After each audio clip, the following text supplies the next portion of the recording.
Lately I've been thinking about this life and how it brought me here. Staring at this man in the mirror, I see him often. He'll wipe my tears. Only if you knew what I was going through. Only if you walked it in my shoes. Certain things don't like to talk about, but I'll always remember. The chaos in my mind turned my heart out in November. I'm surrounded by too many doors, not sure which way I entered. But I'm rocking with my loved ones, let you know that front and center. Welcome to the Message Hope Podcast, where the hope stands for hearing other people's experience. My name is Adam. My name is Mike, and today we have two people in the studio. We're going to do one and then another one. We're doing a double banger today because Adam's getting married, so he won't be able to record that weekend. I was going to say something stupid, but I'm not. Anyway, first one up is a gentleman. He's got 7 years clean. I met him, and he's really involved with service, and that was something that was suggested to me, and I got involved with right away. And so I look up to you in your service work and in your recovery. Welcome, Henry. Yeah, welcome. Thank you, bro. Thanks for coming, both of you. Yeah. I've seen Henry around the rooms for a while, but we never really interacted. It's like with Juan. Me and Juan, I don't know how I missed Juan for so long, but then once me and Juan started talking, it was just like instant. You know what I'm saying? The same thing with Henry too. Life, dude? Like Henry was like, I think at that time, bro, I had a lot of separation at Unity. I was like, I didn't like nobody. I felt like nobody liked me. So, like, I had all this stuff going on in my head. You know what I mean? But then once we started talking, like, you're an amazing dude, bro. Yeah. So, Henry. Appreciate it, man. I mean, there's a good reason why you didn't freaking really see me when you was at Unity, because I didn't talk to anybody that wasn't either a sexy female or a vet. Right. So, like, that wasn't nobody that, like... There wasn't nobody that I just talked to like regularly, you know what I'm saying? Like I pretty much hide behind the fucking veterans that I was with at the time. Right. So like, that's kind of like a big part of my story when I first got clean. It's just like I was in the VA program and like I didn't really want to do this thing. Honestly, I had no plans on getting clean. Most of the time when you see me at Unity Club, I thought I was going to go get tacos. And that's just the truth. Like I had a couple guys that like I trusted to hang out with, and like they would just come and tell me like, yo, let's go get tacos. And I'm single and I don't really want to cook for myself. So I just like, all right, I'll go. And then all of a sudden they tricked me into going to the damn meeting. So, and that happened for like my first 2 years pretty much that I was in. It wasn't until like my third year that I got this commitment in Ukaipa where I like, actually start to know anybody that wasn't a vet. Right. Because being a secretary, you know, you got to like pick the person that's going to lead all the time. So that was the first time I actually started like talking to anybody that wasn't a vet. And like, even then I didn't really like them. You know what I'm saying? It was just like, I'm just doing my stuff. I'm just trying to be of service, doing the things that everybody else says they're supposed to do and trying to get a little bit more clarity. But I don't really feel like I was very like spiritual or anything at that time. Of course. Yeah, I mean, I only had like 3 years in, and it's like, I don't really like people.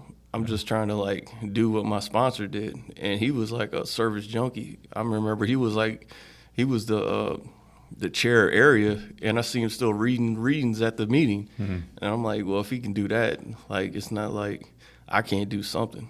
Right. So, and so that was really important, just getting commitments and sticking to them. And I feel like my military background helped with that, too. Because, I mean, a lot of people don't know I was in the military for like 20 years. They look at me like, damn, this dude did 20 years. He could do anything. But honestly, it was more of like a commitment. It's kind of like when you go into the gym, you know what I'm saying? It's not like you can just do it all in one day. You just got to do a little bit every day. Right. And you get better every day. By just sticking to it becomes like more of a routine than it is like something you really want to do. And I think that's really where I was at with that. So, Henry, where'd you grow up, bro? I grew up in Maryland. Like Maryland. Yeah.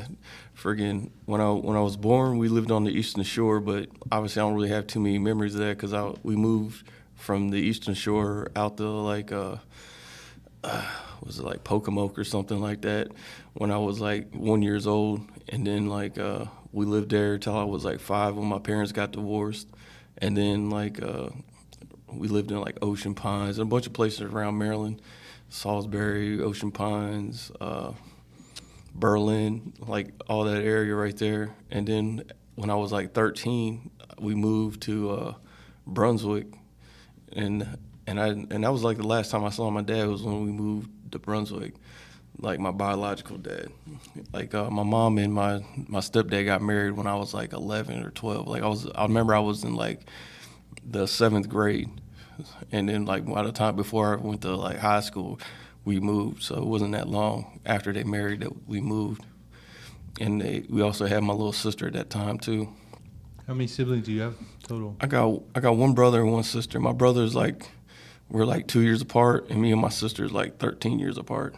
Okay. Yeah, and she's one of those people that was like had a rough go of it, but she really turned her life around too. So I'm really proud of her. Like just every time, I feel like me and my sister are probably closer than most of my family, just because we have like that shared type of experience. Right. Where like she doesn't really, she's not using or anything like that anymore. She's like a counselor or something, like she's like therapist and stuff like that. So yeah, it's like somebody I can really be proud of. My brother's successful too. Like he's making like $100,000 a year. He's like in real estate or something. Like I don't even know what he does for real, but I know he's balling. Yeah.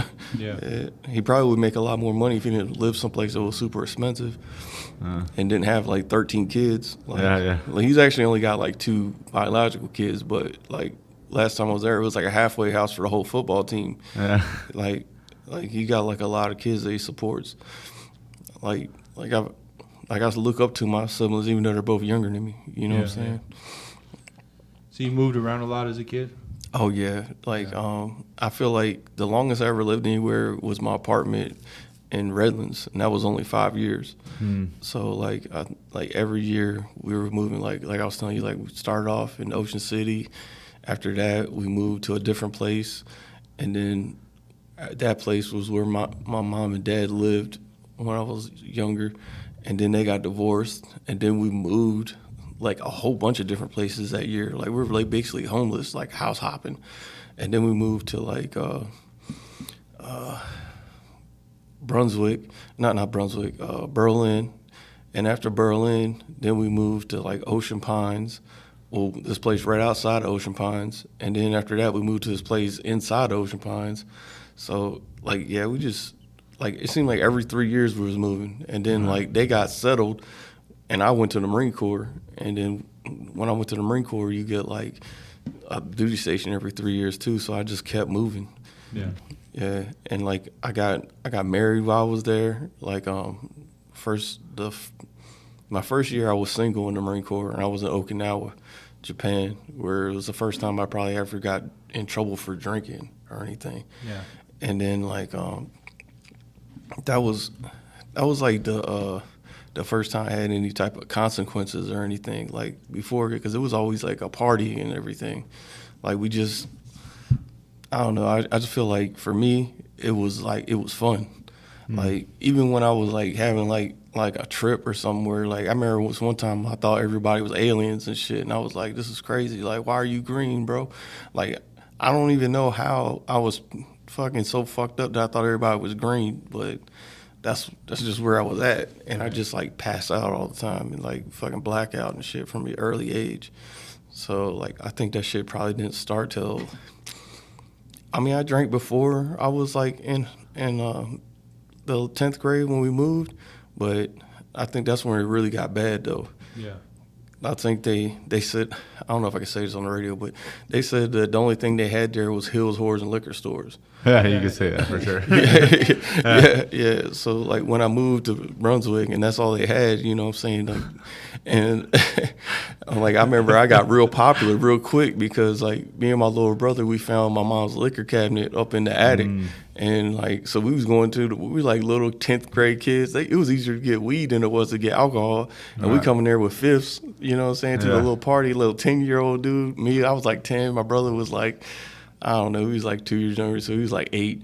No, I'm in 10th grade. He's in 8th grade. I meant not 10 and 8, but you know what I'm saying. More like, I don't know, like 11 and 13 or something like that. Like, and we was in there coming to the parties with like a fifth of some nasty ass shit, like Zambuca or something, just some random stuff all the time. Yeah. So everybody knew the Wise Brothers like real quick. And then like, was there alcohol or drugs in the household growing up? Yeah, like I said, alcohol, obviously, but I feel like when I was real little, like with my mom and my dad, they used to have parties all the time where they was just like smoking and drinking in the house and shit. And then my stepdad, like I remember like they used to have the shit out on the table, right? And like I remember they had McGruff the crime dog come right to school and shit. Yeah. And I'm like, oh, I seen all that shit. Like they was pointing out all this shit. It's like, these are drugs. Don't do this shit. Drugs are bad. Yeah. And I'm thinking to myself, like, dude, my stepdad has all that shit right in the house. Yeah. Like literally every one of those things I saw, like that's crazy. Like he must be really fucking Tony Montana or some shit. But in real life, he's like this broke trucker and shit. Yeah. Drives a fucking tractor trailer and shit. But yeah, the using never really got out of hand until. I mean, my mom got her head thrown through a fucking door and shit. These are all things you saw. Yeah, these are all things that I saw. And like, honestly, at this point, it seems more like I don't even know if it's just I heard the story so much or if it's something that actually happened. Right. Because you're talking like 5 years old. I'm like 48 now. Like I can't really tell you for sure, but it just these things like either hearing the story so often or just like it actually happening, like definitely like shaped my reality when I was a kid. Right. So I didn't really like want to. I didn't want to be like my dad. I didn't want to be like this violent dude that was like beating up on his wife or whatever. So that was big for me. But I just realized now I'm still just like I got married and like I used to get drunk and blacked out all the time and we just got divorced. And half the stuff that I did to her I don't even remember. Yeah. You know what I'm saying? Which to me was kind of like a blessing and a curse because now it's like you don't have the same regret that you would have if you actually would remember everything that actually happened. I just know I lost my family, but I do still have like a daughter out of that, which is a blessing in disguise. Like my daughter's like a huge part of my life now, and like I'm so proud of her. She's a hairdresser and shit. And like I remember from a young age, that's like the only thing she wanted to do.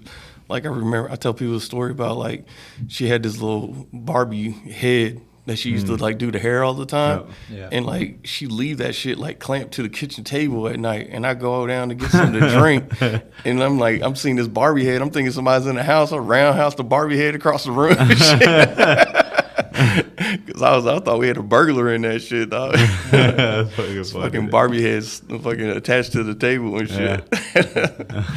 But like, yeah, like I just like she made their dreams come true. Like that's what I always try to instill in her. Like it don't matter what you want to do, just do it the best you can. Right. So you made it through high school, obviously. Yeah. And then what kind of inspired you to go into the service? I think I watched G.I. Joe too much, honestly, for real. Everybody's different. I mean, some people, it's in their family, like it's a tradition kind of thing. Other people. Well, one thing I remember is like when I went to like my dad's like sister's house, they had the picture of her brother in his dress blues on the wall. And it was almost like this memorial type of thing. Right. And like, not that I knew that it was really bad at that time, but I just remember not really caring if I lived or died. You know what I'm saying? And I was feeling like if something's going to happen to me, at least let it be some honorable way that I went out. Yeah, you know what I'm saying? And I was like, well, what better way than that? And then to like have them be able to get this little memorial on the wall like my uncle got.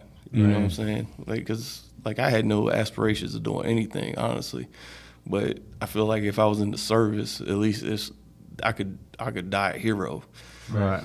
And like that was my like my goal, I guess. Did you try all the branches and pick one, or did? Honestly, I wanted to go to the Air Force at first because my friend Tony was in the Air Force. Right. But he told me he had to get like waivers and stuff because he was fighting in high school, and I was thinking like I'm too mean. I'm like, and the Air Force recruiter was never there. Yeah. You know what I'm saying? And then like I went to to the Army was like the biggest one. So they were right there, like grabbing you up. Right. And I was like, I don't want to wear no Army shit. I seen like some of their uniforms, and I was like, nah, bro.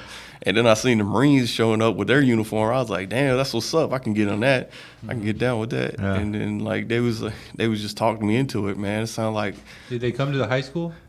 they did, but I ain't talked to them then. Oh, okay. Like I was at remember the that happening in high school. I was searching them out because it was like I had this one recruiter, like once I went to go like check on about, because I didn't have nothing to do after high school. My mom was like, get a job or go to school, and I was like, all right. So I walked down the street and got a job, like, and then like after that I was like, this sucks. So that's when I wanted to try to join the military. Yeah.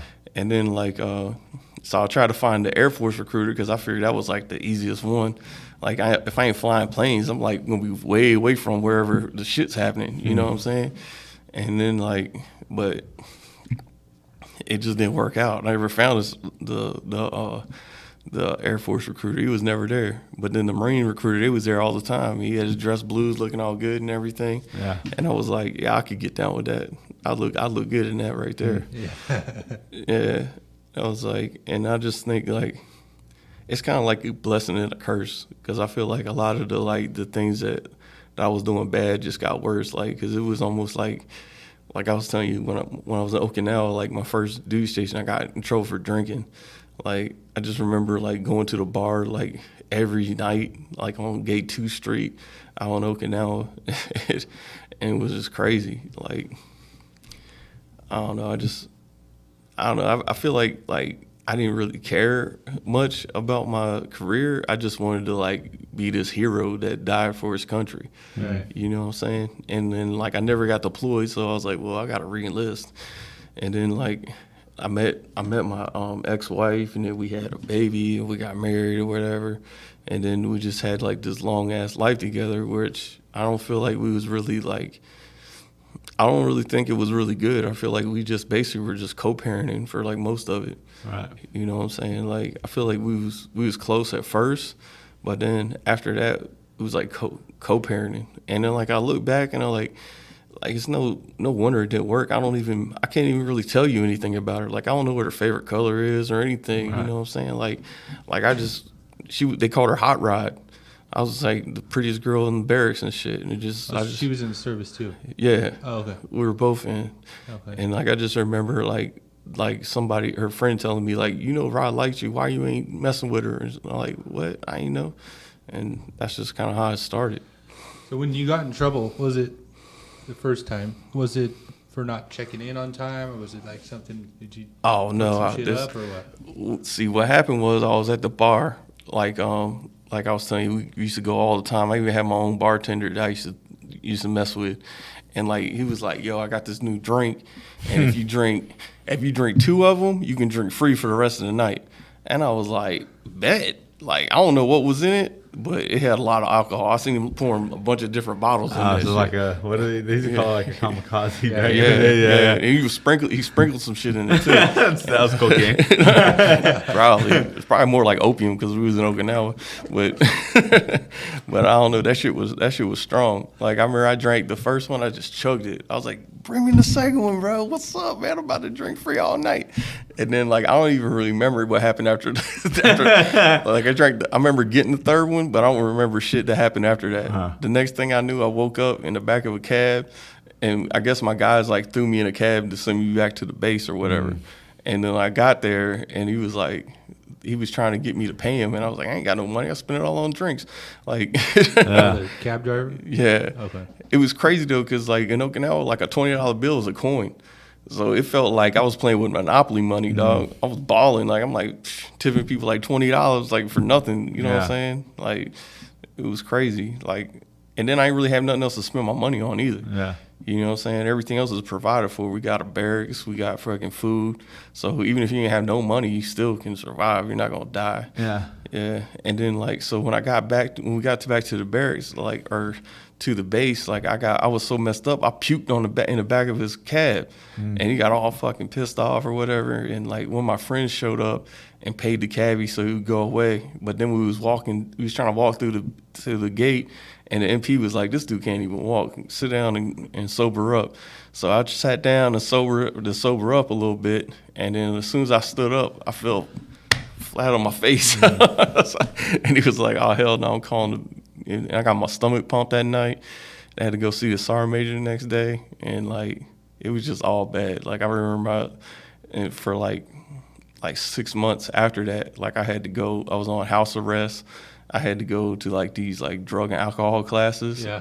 And I remember the way I graduated, it was like, so how are you gonna like not become an alcoholic and not freaking go crazy? And I was like, well, what I'm gonna do is I'm gonna just drink top shelf shit, so that way I can't afford to be an alcoholic. It's like, and I felt like it was working, you know what I'm saying, for a while, until like my friend died, because like a few years later, like fast forward like 10 years, and I'm like, I'm at this Victor unit, which is like a deployable unit, and like one of my best friends there, he dies on our second deployment. And then like after that, it was kind of like, instead of drinking for like fun or whatever, it was like I'm just drinking and trying to get over the pain of losing him. Yeah. And like I didn't really realize I was doing it until like my ex-wife at the time, she called and from her deployment that she was on, and told me that like somebody in her unit died. And then as soon as she said that, like all those feelings of like just like regret and hurt and everything from when my friend died came up. And it was like I was right there too. Like I remember I was in Afghanistan, and like I was the LNO at the time, so I was in the forward base where like they would send everything and they would get everything from, right? Like supplies? Yeah, because I was a supply guy. I was a supply chief. And then like he was coming in because like they got indirect fire, and he was in the shower or whatever, and like he was like unconscious, but he was alive. So he said he had a concussion. And like, so just make sure he gets his bag or whatever when he gets there. So he ain't gonna be butt ass naked up in the hospital or whatever with just one of those gowns and shit. You know how they do with the gowns. Yeah. And then so I'm heading over there to go meet him, thinking I'm gonna see my friend, or at least see him like for a little bit, even if he was still passed out. And when I get there, he wasn't there nowhere. And I was like, and I finally seen my the dude that was the Navy dude. He was like our corpsman and shit. So, and he told me like, yeah, fucking Lucas is in the morgue. And it was just like, it just hit me like a ton of bricks, dog. And I remember going down to the morgue and like to go get his bag and everything. And then like, he was just sitting there on the table, like with his little blanket over him and shit. Like, it was like they was about to work on him, where I seen the toe tag and everything. And I was just waiting for him to like get up. And it's like, I got you, motherfuckers. Like you just play jokes like that all the time. They called him SpongeBob because he was like this funny dude. Yeah. I remember he was like, I remember one thing one of the jokes he used to tell me, it was horrible, but he was like, why is Obama going to win the election? He said, because he stole his campaign speech from Bob the Builder. Yes, we can. I was like, it was so stupid, but that's just like, he always had dumb jokes that like nobody laughed at hardly. Like, it was funny, dog. That's why we call him the SpongeBob, because he was just like, he was out there. But he was funny, but he wasn't. It was funny. We laughed at him, not really the joke they was telling. Right. Yeah, and like, Did you drink out there? Yeah. On deployment? Yeah. But it was hard to get drinks when you was there, because it was like they had like these the German dudes that we was on the same base with, and they would like trade shit with them all the time. Yeah. I remember one time these dudes got caught trying to steal from supply. They was like they had these big boxes. They were like I don't know what you call them, but I forgot. But they were stealing these boxes to send shit home with, to trade with the dudes. And they was trading fists for them and shit. Like, all you had to do is drink, like, if you could trade them like your old camis or some shit, a lot of times they would just swap camis with you and shit, because it looked crazy. Like, their camis look completely different than ours. Yeah. Yeah. People, like, they be getting drinks for that. But, because we all gave them, like, an extra set of uniforms when they got there, so they all had like extra camis, even though they were super nasty and fucked up, because you can't wear the same clothes for like 6 months without washing them. Yeah. It's just fucking nasty. it's hard to wash your shit out there. Right. So you went on how many deployments total? I went to 2. I went to Afghanistan twice, and it was the second one where SpongeBob died. And then I came home, and I've left that unit, and that's whenever like the drinking got real bad. Yeah. Because like I said, I wasn't drinking anymore for fun. It was more like to suppress that negativity. Yeah. And I feel like that was when I actually like. I really feel like 2012 is when I first started trying to like get some type of recovery, but I didn't know nothing about being an addict or any type of like recovery, alcoholism. Like I remember I had to go to one AA meeting whenever I was my first year when I was in Okinawa. Yeah. Like it was a part of that class I was in. I was telling you. And this lady was talking about like, welcome back. I'm like, bitch, I ain't never been here before. What you talking about? And it was like, it was crazy. It was like, it just weirded me out. Just the fact that everybody acted like they knew you and everything. And like, they were all probably all look the same to them, you know? Yeah, like I'm like the young kid, and there was a bunch of old folks that looked like they could have been my sergeant major or something over there, all like, welcome back. I'm like, yeah, right. I don't belong here. And this was in Japan. In Japan. Yeah, okay. Okinawa. Yeah. On base or off? I believe it was on base. I don't really remember. Like somebody gave me a ride there, so I don't really remember where it was exactly. But it was all people that were from the base. Probably. They all spoke English, so I assume so. Okay. Yeah. That's the only thing I remember. They gave me a newcomer chip. They were speaking English and speaking crazy and acting like they knew me. Yeah. And that just like weirded me out. And I don't think I went to another 12-step meeting for like what? That was like 98 when that happened. And I think the next time I went to a meeting was like 2018 when I first got clean. Yeah. So it was a long stretch between like me actually even thinking about going to a 12-step meeting. But I really feel like 2012, after I got back from my deployment, and that's when my ex-wife called me and told me about that dude dying, that like I actually started trying to get some help. And I remember going to the doctors, and they filled this form out, right? And it's like a questionnaire about like how you feeling and everything. Yeah. And I'm like, So it was kind of like a mental health. yeah, it was one of those mental health forms, right? Yeah. And then for some reason that day, I just said, you know what? I'm gonna just be honest. Yeah. Now, as soon as they saw that, they said, "Are you joking?" I was like, "No." And it was like they like rushed me to go see a therapist right there. Yeah. And the lady was like, "Do you think you got PTSD?" And I cussed her out. I was like, "Fuck you! I ain't got no PTSD." So I probably did have PTSD at the time. Yeah. So I don't know. I just remember that, and that's kind of like from that time on for the rest of my career, from like 2012 all the way to 2018 when I got out, I was in therapy the whole time. So that's kind of a good thing and a bad thing. Like I feel like if my friend didn't die in Afghanistan, I probably wouldn't have been able to get my benefits that I get now from the VA, because like doing all that therapy, because I just kind of gave up, but I was still trying to be a Marine, like so hard. Like I wanted to be able to at least say I retired. Like my goal was to be like a sergeant major, you know what I'm saying? But I feel like I failed because I was only E6. Wow. Like I was like, man, you just staff sergeant, you supposed to try to be sergeant major or somebody or master guns, and like just feeling like I'm just a failure when I got out of the Marine Corps. Yeah. Yeah. So when you did that, like I've heard from other people that were in the service kind of around that same time, and doing that mental health thing, was that like kind of,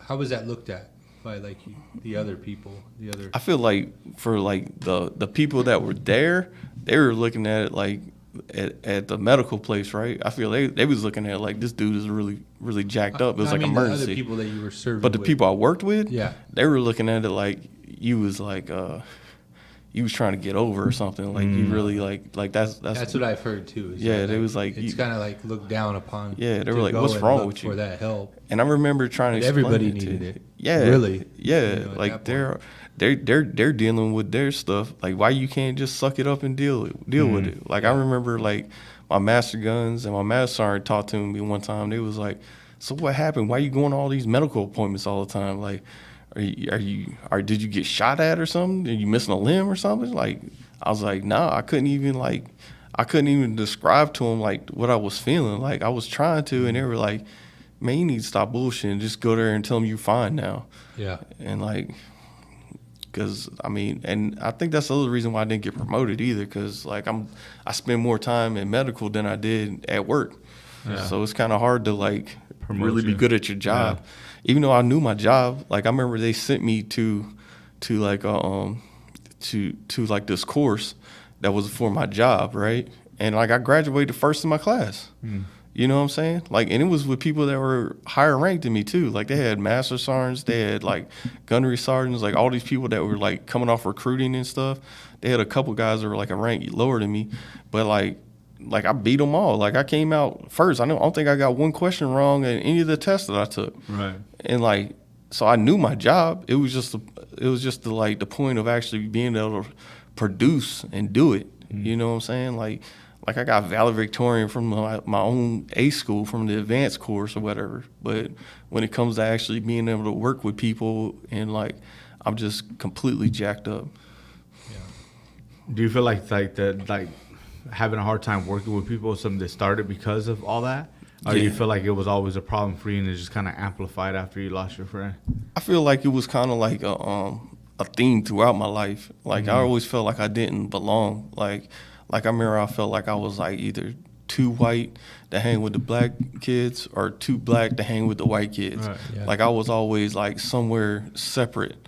And then like even when I was in like I started going to the meetings, I always felt like, well, these people are doing so much better than me, and like, well, I'm nowhere close to being as bad as those guys. Yeah. Like I was always in this own plane of myself. Like I never felt like I fit in with everybody. And it's been like that like for most of my life. And I think like what you said is like it got amplified when I was there, because like especially when like Master Guns, like somebody that you look up to, like he's telling you like, man, just suck it up, like just tell him you're fine and just come to work. You know what I'm saying? Like, and I'm just like damn near in tears just even thinking about doing that. Like, because I feel like I know I need the help. Like you should have seen the dude's face whenever I showed him that paper that first time. He was like, "You got to be joking, right?" Yeah, and you're like, "No, nah, I'm serious." Yeah. What are some of the questions that were on there?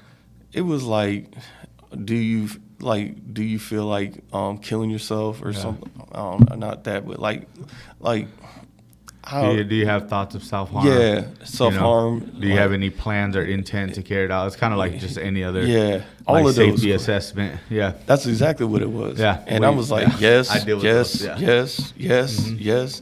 And he looked at it. He was like, "You got to be kidding, right?" And I'm like, "Nah, I'm dead serious."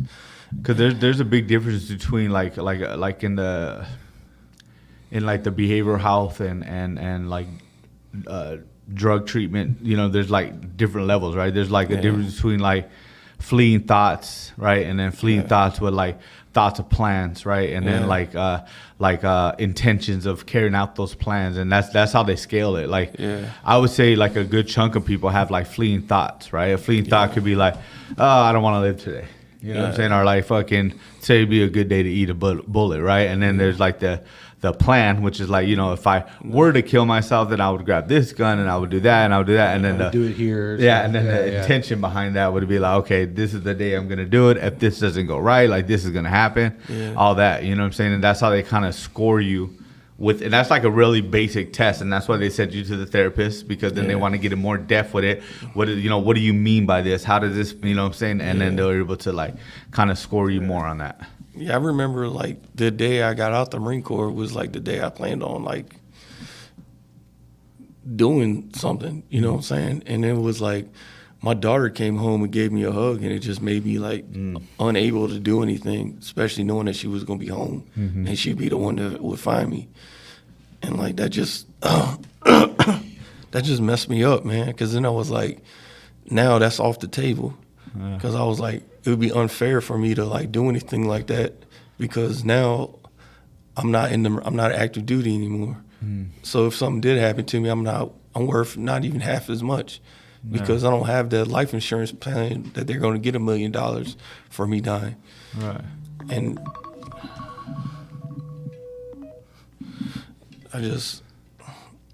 Yeah. Did you get in any more trouble while you were in the service? No, From alcohol? I don't think I really got in trouble. It was more like I got that one thing, and I had to check in a bunch of times with for like my first couple years because I had that incident. But then like towards the end, I actually became a SACO, like, which was like the substance abuse officer. You know what I'm saying? So like I was like actually worked with him.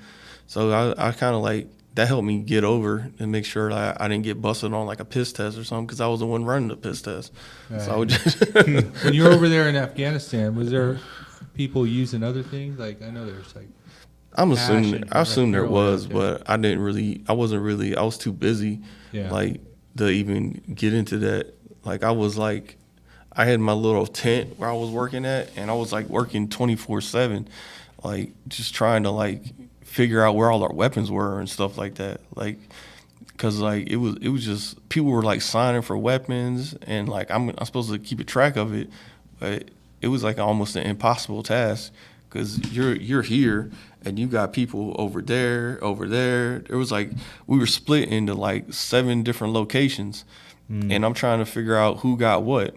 Like my second deployment, I was actually at the base where they had to come to sign for everything. But the first deployment, when I wasn't, it was almost like impossible to figure out who was signing for what, because they didn't really have a supply guy over there at all. So just random people were signing for stuff, and like I don't know, I just felt like I was so busy. Like I think I woke up from like a nap. Like I think I took naps the whole time. Like I figured like I worked all the way till mid-rats, which was like at midnight. And then after mid-rats, I take like a little nap, and I was back up before breakfast at 5. So basically somewhere between like 2 and 5, I was sleeping every day. And that was pretty much about all the sleep I got all day. And we just had a bunch of these little energy drinks. They called them Rippets. They were the nastiest things you ever had, but they kept you awake though. Yeah. Were those like military only type thing? I've seen them in the store before, but only one time. I never seen them. I've never seen them hardly ever though. They were horrible though. Nobody would want to drink that. You know what I'm saying? But they had them over there. Yeah, they had them over there. They had like the little like mini cans that were like the size of coffee cups. Yeah, yeah, they'd help though. You like, yeah. All right. So when did you get out of the service? I got out in 2018, and like it was that day that I was telling you with my daughter. And like the very next day, because I was in and out of treatment those last few years from like 2012 all the way to 2018 for those 6 years. Like they had put me in a like wounded warrior and like stuff like that. So like as soon as I got out, I had an appointment ready to go to the VA like immediately. Yeah. Like literally the day after I got out, I was at the VA checking in. And like, I feel like whenever I got there, the first thing they did was like I went to go see somebody, and then I went to go see the next person, and like that dude was like, "Oh yeah, you gotta go. We got some people that can help you." You know what I'm saying? Because it was only 2 days from like the other day when I was about to like do something. yeah. And then like, and they locked me up in the psych ward for like a month to try to even me out. That's that upstairs people talk about? Yeah. Yeah, 2 Northeast. Yeah. You're going upstairs. Yeah. They took, well, I was actually at the other VA, so they had a police escort. I got the police. The military police gave me a ride in the back. So I went right there. So my truck was like just chilling in the parking lot over to the base for like a month. And you know what the crazy part is? Like, I'm so stupid. Like I'm thinking I'm gonna just lie to my ex-wife at the time because I'm like, oh, I'm still checking in. You've been gone for like a month, bro. What are you doing? Yeah. Like, So she was not fully aware of all of this stuff? no, not fully. I mean, she knew because like I was just blacked out, violent all the time. Like just Towards the end of your I feel like service? From the time like my friend died till at least till we got divorced, like I used to pretty much drink myself into blackouts like all the time. And like, so I know she knows like I was having a problem. Right. Like, and she didn't even really drink like that. So, and I think she probably mostly didn't because she didn't want to see me drinking. You know what I'm saying? Like, but I still was like getting hammered all the time. Like I kept a fifth next to my little couch and shit. Where were you stationed the last few years? It was all in California. First it was like 29 Palms. Then it was with the reserves unit over at 4th Tanks. That's down there by Miramar. It's like right across from Miramar. And then the last one was Camp Pendleton. But I never ended up going to Camp Pendleton because I was so jacked up. But my last 3 duty stations were all in California. And you lived on base and worked on base? No, we lived off of base. Okay. At first we lived in San Diego because that was really close to Miramar. We lived in 29 Palms where the stumps are. And then we lived over in, we moved up to Marietta whenever we were supposed to both go to Pendleton. But then I ended up having like just go back and forth to Miramar because I ended up not taking those orders because I was getting out. And like I knew I wasn't getting promoted. Like I got passed over for promotion probably like a dozen times. I think from the time my friend died to the time I got out, I got passed over every time. Yeah. Like I was like in the zone to get promoted. You know what I'm saying? Right. And then around the time that happened, then it was like, I think they just looked at I wasn't PTing as much as I needed to, so I wasn't maxing out my PFT score. I could still shoot, but I was missing like some years on the range because I would just end up not going for some reason. So like my record jacket was just all jacked up, and I wasn't really so eligible. All of that promotion. stuff is considered. Yeah. For a promotion, like how much you're training. Yeah. How much you're at the range and all that stuff. Well, basically, you just get compared against everybody else in your. But all that stuff is on there. So it's like if everybody, just think about it like this: like if everybody that's in like going out for this job has a college degree, and you're the only one that doesn't, you're probably not really going to get considered. They're probably just going to pass you over and look at all the ones that have a college degree. Right. It's kind of the same idea in the military. Like if everybody else that's going up for promotion has a first class PFT and you don't, you know what I'm saying? Like we only have like 10 slots or whatever out of like 100 some people. Yeah. So you're not even really competitive to get one of those 10, even though you got more time in grade or service or whatever. Yeah. So you just kind of like, you got to be competitive. Yeah. It's competition. Everything is a competition. Only the top 10%, everyone is going to get promoted to the next position. Yeah. Yeah. So you go to this, you get out of the service, and you go to this place. What's that place like? The psych ward? The psych. Tell us what's that like. Honestly, the truth was they told me they could help me, and like I remember being in there and like them asking me if I'd ever been to Afghanistan, and this was like 6 years later, and I just broke down in tears. Right. And I remember having all these other crazy people just they're trying to hug me, and we're not even supposed to touch, but they're all hugging me and trying to like cheer me up or whatever. And like I'm thinking to myself, like that's got to be like one of the low points of my life.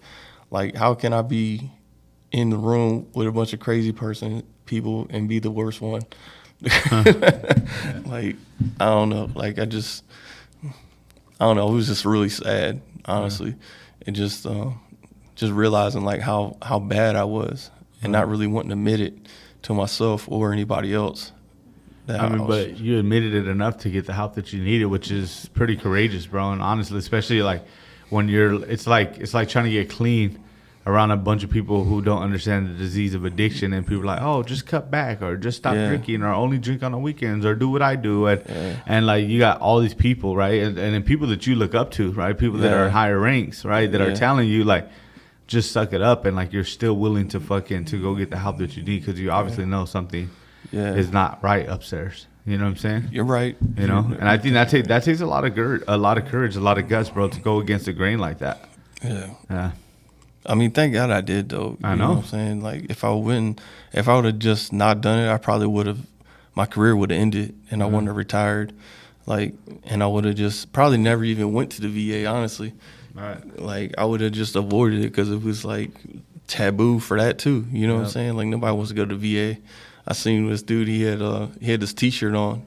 It said VA helping veterans die again for their country. Wow. You know what I'm saying? And it's just like that's just kind of like the view a lot of veterans have on the VA. Yeah. But for me, I needed that, and I got a lot of help. I probably wouldn't even be here still if I hadn't never. They wouldn't have sent me over there to the 2 Northeast like right away. Yeah. So I kind of like, I needed it for sure. I mean, I think some people might need it. They don't even know they need it. You know what I'm saying? Yep. And that wasn't even the last time I went to the psych ward. I went there like 3 other times when I was clean, which was honestly probably worse. Yeah. Just because like I feel like I was trying to do this recovery thing, and then like I'm thinking I'm going to get clean and my life is going to be all roses. You know what I'm saying? Everything's going to be good, but it's all thorns. Yeah. It's like everything was just a mess. Like because I was still me. You know what I'm saying? Like even when I finished my steps, I was thinking like maybe this will fix it. But still then I still had all these character defects or whatever that was like holding me back. I'm like arrogant, I'm like cocky, and like I don't want to like hear anything anybody's telling me. And like even today that stuff still affects me. Like I mean I just do the best I can, like, and I'm like working on that stuff still today. Like I got a new sponsor because my old sponsor moved to Arizona. Like they had this little step working guide came out. I was like, it's just like I don't know.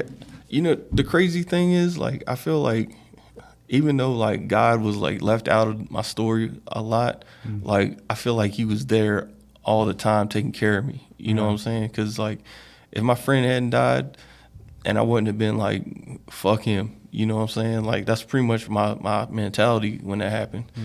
And like I remember my earliest like memory was like going to church, reading Psalms 23 in front of the congregation.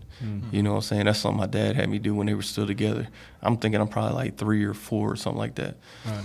And then like just having that idea that like no matter if I live or die, that this guy's gonna be with me. Like even if I'm in the valley of death, like I don't have to fear nothing. So I was never even really afraid to die.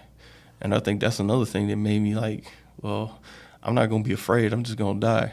Right. Like, and I can just make it through any service or anything, and it just be like that plaque on the wall, like my uncle. And then like just getting to the point where I just kind of forgot all about God and everything, because like my mom wasn't religious at all. So once they separated when I was 5, we didn't go to church at all, especially after I was 13 and we moved to a different spot. We moved like, it was like 3 hours away. So it wasn't like my dad was coming to see me. He wasn't even calling me, so I know he wasn't going to come see me. And then like, then joining the military. And then I tried to call him like once a year or whatever for like Father's Day or his birthday or something, but it never really, we just kind of like, I just stopped calling him and I never heard from him again. I heard from him recently, now that he's in a hospital, he's like, and it just kind of like broke me, man. It's like, why is he trying to be my dad now? Right. Like my stepdad raised me all this time and I didn't even like him for real. I think the first time I actually had any respect for my stepdad is when I had my daughter, because then I realized like how hard it is to be a dad for your own kid.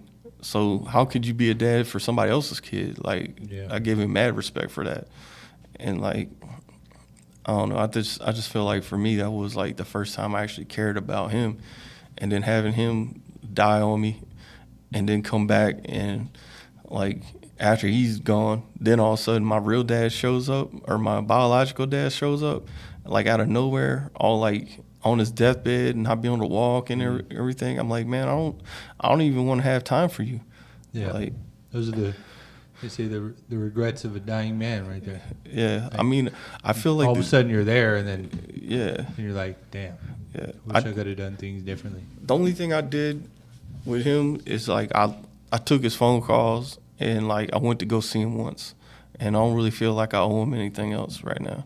Like I really thought whenever I went to go see him, like he's gonna have like some like great thing to tell me or whatever. But For some reason why. Yeah, some Right. real reason.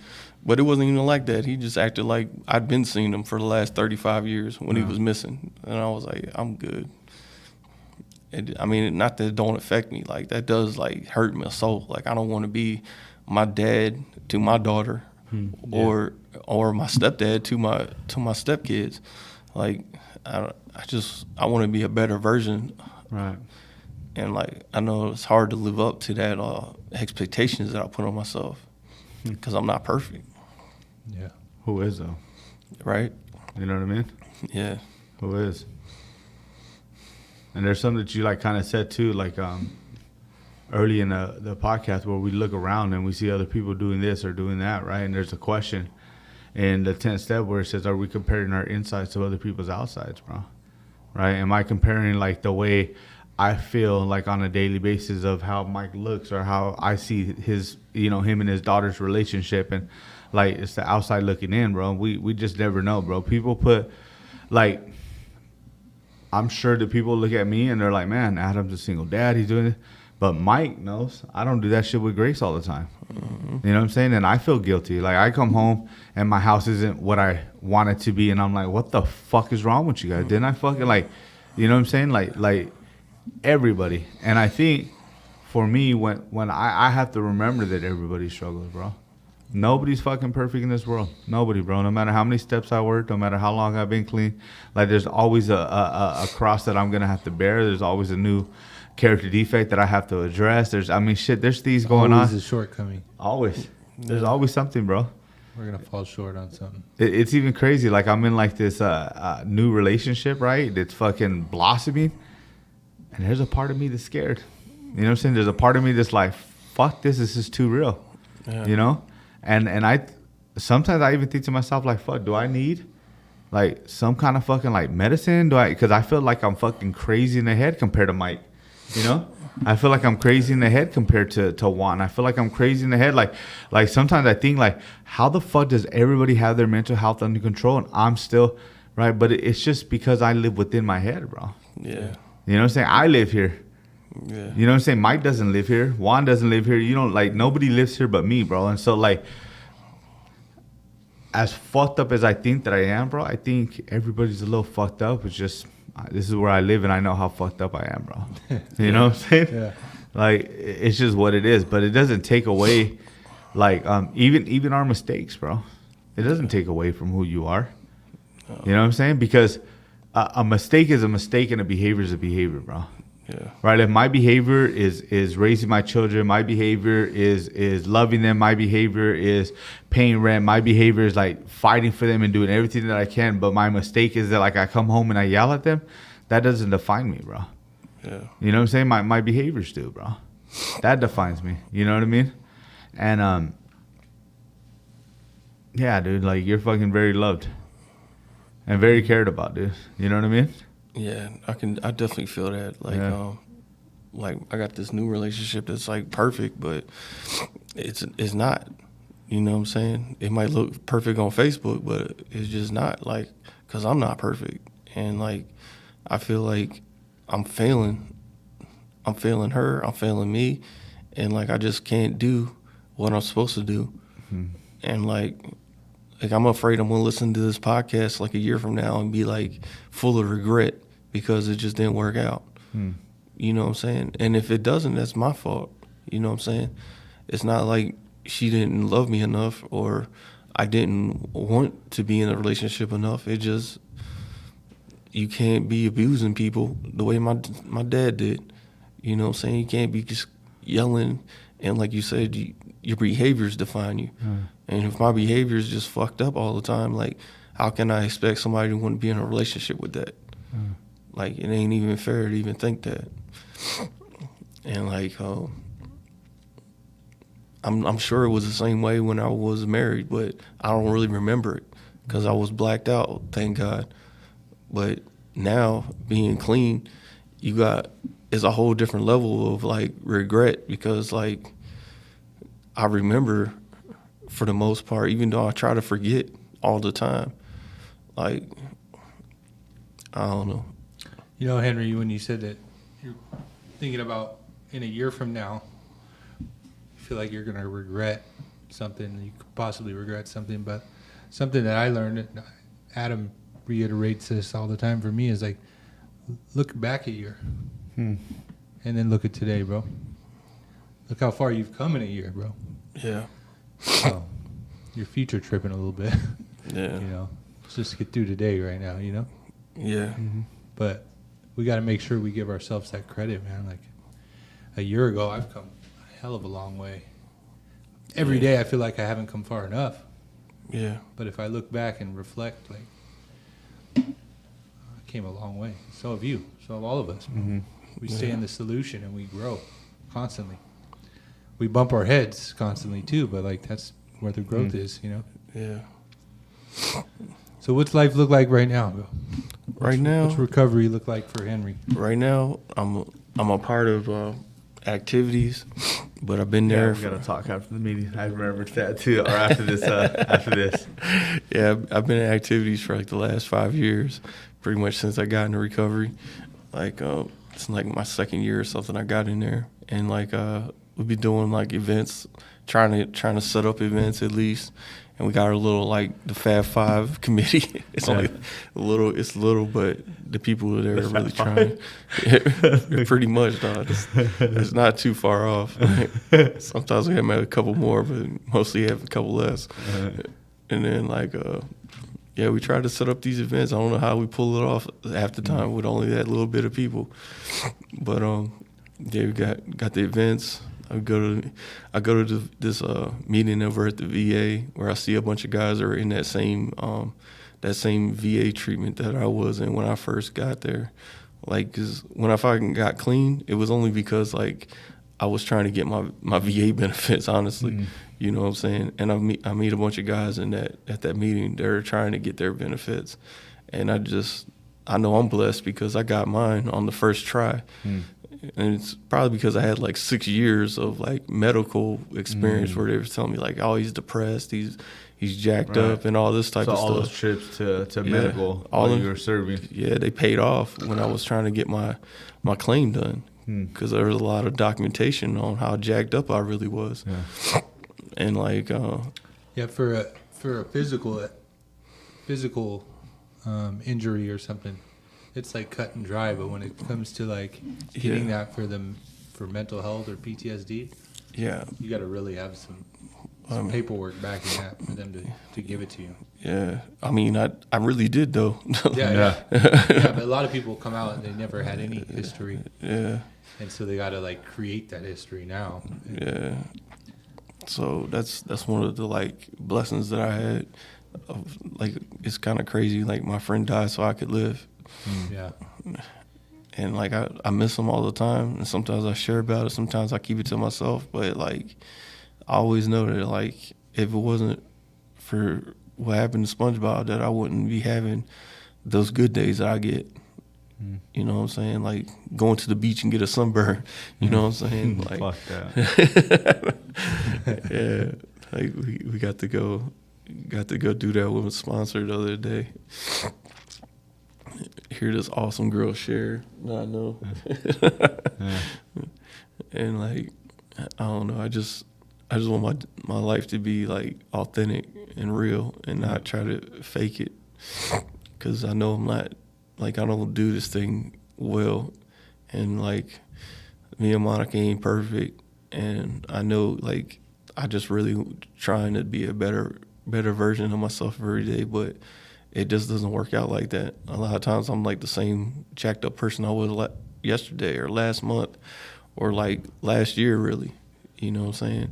Still yelling for nothing, upset because the dog pooped on the floor or something. You know what I'm saying? Like, just feeling like things are not happening the way I feel like they should. And I just like going through all these character defects on my 6th step right now is just kind of like a slap in the face. Like, you feel like it feels like that. Yeah, it feels like I should have been way better than this right now. Like, I went through this. He told me to look at the character defects, right? Just get a list or whatever and see which ones apply to you. And I'm like, I'm writing down every single one. I'm like, this is not good. Like, yeah. But you're in the solution, bro. Yeah, trying Other to people be. just walk around and wear them and keep them and never try to get rid of them. Some people take pride in that shit. Yeah. I'm not a bitch. I'm the bitch. Remember back then when they used to say that shit? Like, oh yeah, great, dude. That's a great fucking Great message. badge. Yeah. You know, that's a great badge to wear. I also think that for me, bro, a big character defect is perfectionism. Yeah, Perfectionism. that's and definitely on my comparison. list. Yeah. That's definitely on my list right there. Yeah, dude. Like we expect ourselves to be perfect. It's just not gonna happen, dude.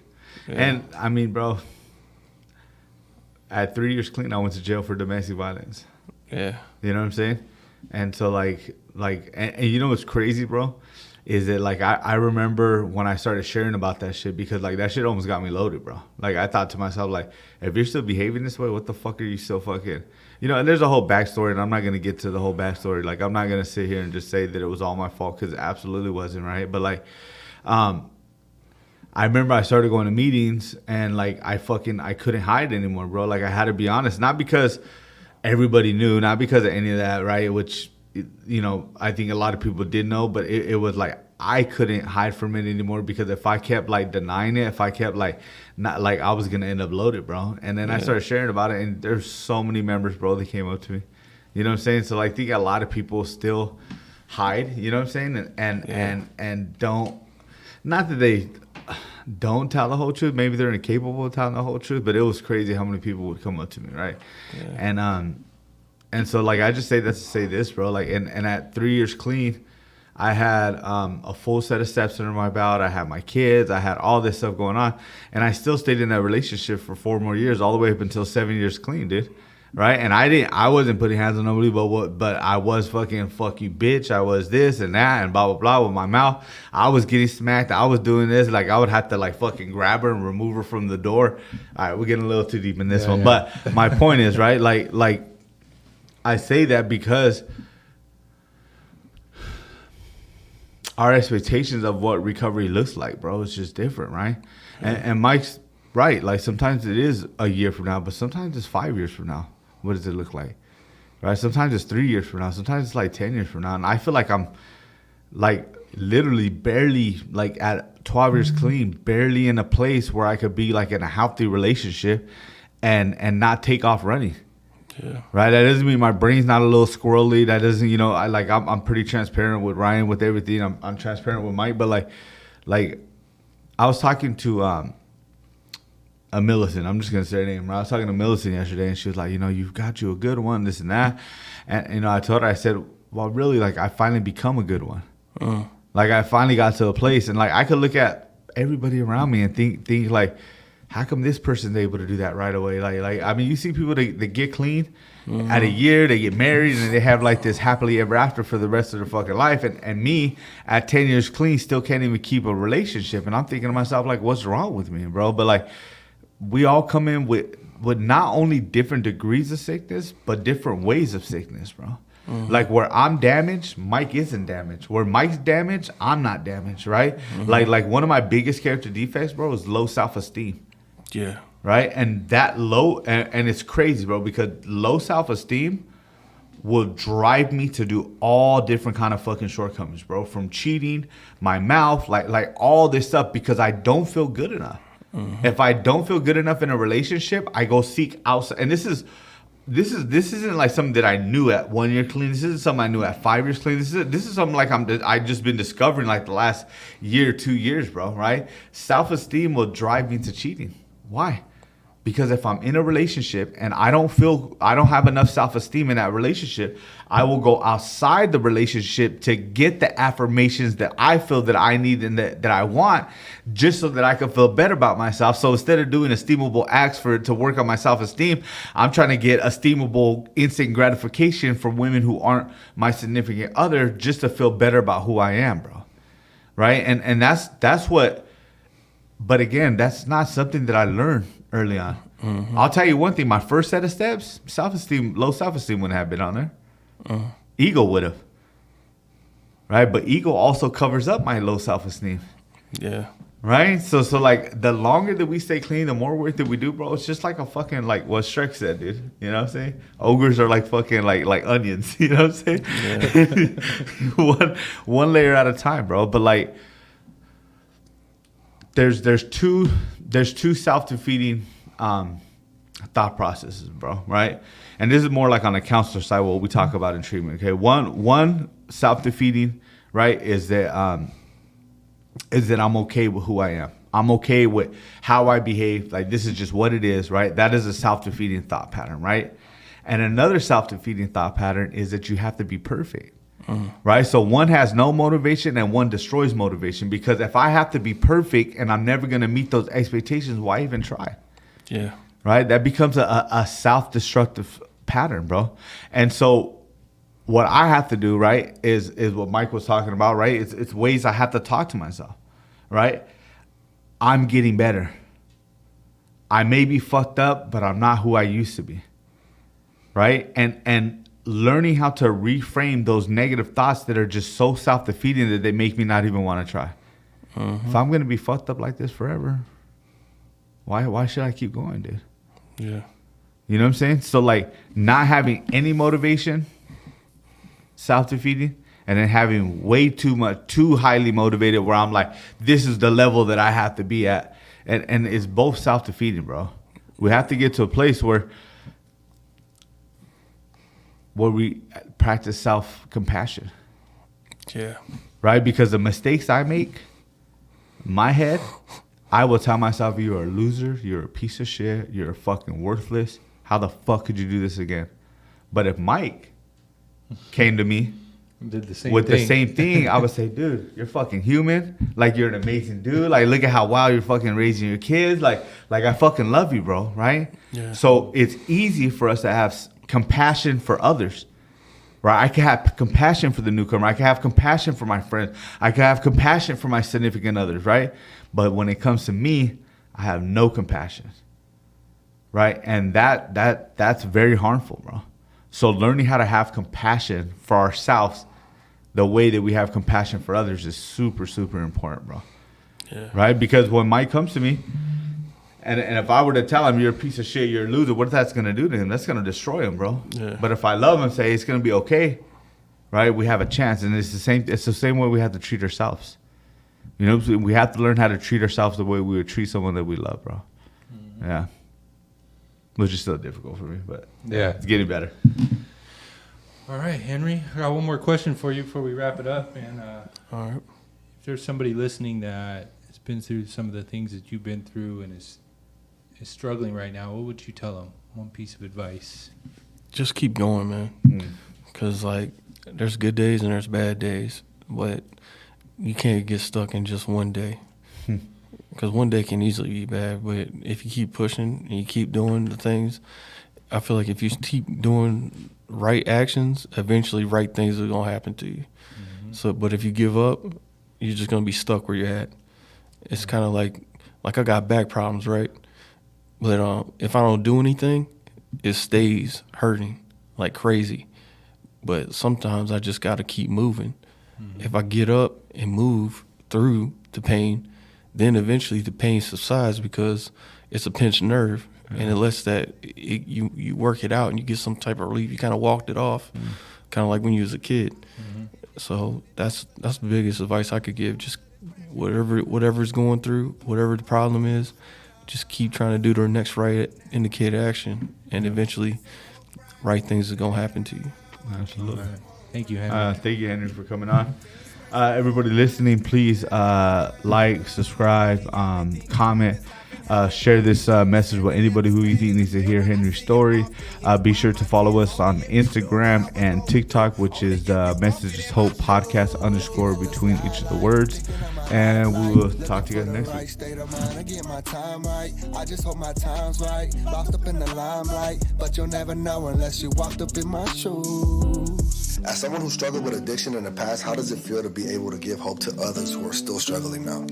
You know, it's such an honor to be able to hear other people's experiences of life, to see how when faced with the very thing that was sent to destroy you, kill you, and take you out forever didn't, but rather you have been given a second chance to give hope and be a light for those who are still in the dark. So don't be afraid to share your message to the world. You never know whose life you might be saving.